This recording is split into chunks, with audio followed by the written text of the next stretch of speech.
Je voudrais d'abord vous remercier de m'accorder ces quelques minutes pour m'exprimer à propos de ce congrès. Le congrès des musulmans de Lorraine est un congrès qui est rentré maintenant dans les mœurs. C'est cette année-ci la 10e édition. C'est avec un grand plaisir que j'y assiste et je voudrais dire toutes mes félicitations aux organisateurs pour la thématique choisie, mais aussi pour la qualité des prestations et la qualité des stands qui accompagnent le congrès et qui permettent aux participants de découvrir un certain nombre de choses par rapport aux musulmans de France. La thématique que j'ai abordée ce matin dans le cadre du programme du congrès tournait autour de l'adaptabilité de l'islam aux avancées scientifiques et en particulier dans le domaine médical. J'ai tenu à ce que cette thématique concorde parfaitement avec le thème général du congrès.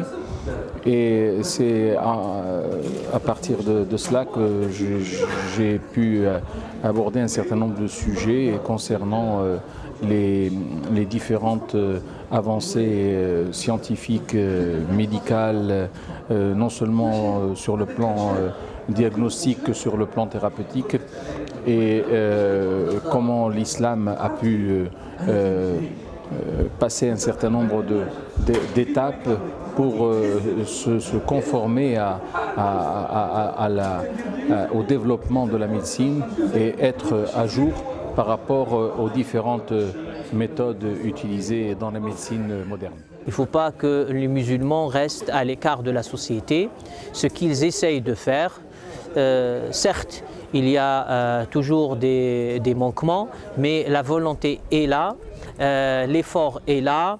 Et c'est avec ces congrès que l'esprit se développe, et en se développant dans ce sens que, Inch'Allah, il y aura une cohésion sociale, une harmonie dans la société, et qu'il n'y ait plus de malentendus entre les musulmans et leurs co-citoyens. L'islam, les gens, surtout les gens qui ne sont pas musulmans, ils voient l'islam en les musulmans.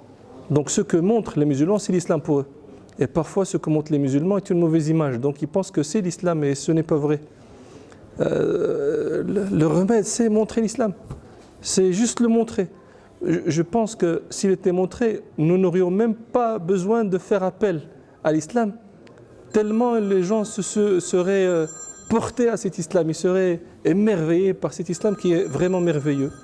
Et j'ai donné hier et je donnerai aujourd'hui, Inch'Allah, quelques exemples de l'islam, vers quelle mesure il peut porter les gens quand les gens sont portés vers lui. Alors pour cette 10e rencontre du Congrès des musulmans de Lorraine, on a souhaité mettre en évidence et en éclairage la question de l'entrepreneuriat. Cette question-là, c'est une question d'ordre temporel ou profane, mais c'est aussi une question de société et sociétale. On a pour habitude, durant ces rencontres-là, de traiter beaucoup de sujets d'ordre théologique, religieux, parce que ça fait partie aussi des objectifs de ces rencontres-là, à dispenser un certain niveau de science, mais aussi je pense qu'il est important qu'on puisse exceller en termes de connaissances sur des questions d'ordre sociétal. Et pour aujourd'hui, on a souhaité traiter cette question liée à l'entrepreneuriat. Donc nos deux invités ont mis en évidence un certain nombre de points pour réussir et exceller dans le domaine de la création d'entreprise ou de la reprise d'entreprise. C'est de permettre à chacun qui est porté d'une idée, qui est porté d'un espoir, qui a une volonté de vouloir s'en sortir et prendre son destin en main, de pouvoir le faire en créant son entreprise. Diceni, j'ai 40 ans, je suis entrepreneur, originaire de Mantes-la-Jolie en Ile-de-France, dans le département des Yvelines.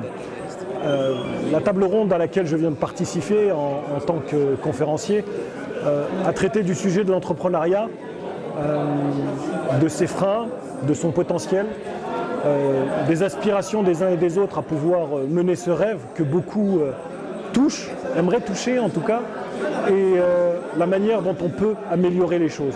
C'était une table ronde à la fois de constat, mais aussi d'apport de solutions, à la fois voir par le passé ce qui s'est passé dans cette sphère entrepreneuriale, l'impact du numérique et bien évidemment les perspectives d'avenir et comment lever les freins pour que le plus grand nombre puisse entreprendre.